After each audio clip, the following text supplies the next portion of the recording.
వరంగల్ మామునూరు విమానాశ్రయ పునరుద్ధరణ ప్రాజెక్టు ఊహించని దానికంటే ఎక్కువ సమయం తీసుకుంటోంది. దశాబ్దాలుగా నిరుపయోగంగా ఉన్న ఈ విమానాశ్రయానికి మళ్లీ పూర్వ వైభవం తీసుకురావాలన్న ప్రభుత్వ సంకల్పానికి భూసేకరణ ప్రధాన అవరోధంగా నిలిచింది. అయితే తాజాగా ఆ అడ్డంకి తొలగే సంకేతాలు కనిపిస్తున్నాయి. జిల్లా కలెక్టర్ సత్యశారద నేతృత్వంలోని అధికారుల బృందం గత కొద్ది రోజులుగా భూములు కోల్పోతున్న రైతులు, నిర్వాసితులతో నిరంతరంగా చర్చలు జరిపారు. చివరకు రైతులు తమ భూములను విమానాశ్రయ అభివృద్ధికి ఇవ్వడానికి సానుకూలంగా స్పందించారు. ఇది నిజంగా శుభ పరిణామమని చెప్పవచ్చు. వరంగల్ నగరానికి అత్యంత సమీపంలో ఉన్న మామునూరు విమానాశ్రయ ప్రాంతంలోని భూములకు అధిక విలువ ఉండడంతో రైతులు మెరుగైన నష్టపరిహారం కోసం ప్రభుత్వాన్ని కోరుతున్నారు. ఇప్పటికే కిలా వరంగల్ మండలంలోని నక్కల్లపల్లి, సంగెం మండలంలోని గుంటూరుపల్లి, గాడిపల్లిలో రెవెన్యూ అధికారులు భూముల సర్వేను పూర్తి చేశారు. ఈ ప్రక్రియ భూముల సరిహద్దులు గుర్తించడం,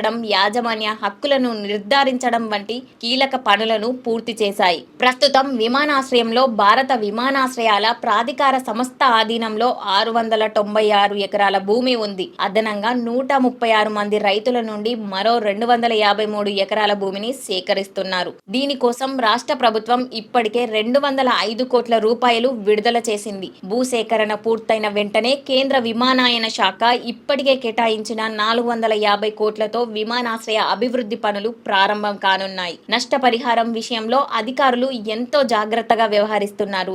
జనరల్ అవార్డు ప్రకారం ఎకరానికి 65 లక్షలు చెల్లించనున్నారు. అయితే కలెక్టర్ సత్యశారద విచక్షణ అధికారులను వినియోగించి దీనికి మరో 50% పెంచే అవకాశం కూడా ఉంది. ఎంతంటే ఎకరానికి దాదాపు 95 లక్షలు.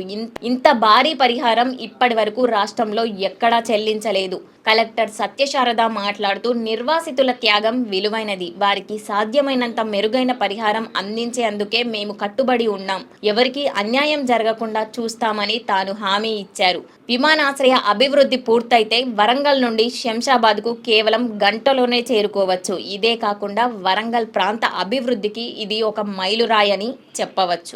ఎస్ఆర్కే డైరీ వారి తాజా పన్నీర్, డాబా స్టైల్ రుచులను మనింట్లోనే ఆస్వాదిద్దాం. ఎస్ఆర్కే పన్నీర్తో SRK milk and milk products.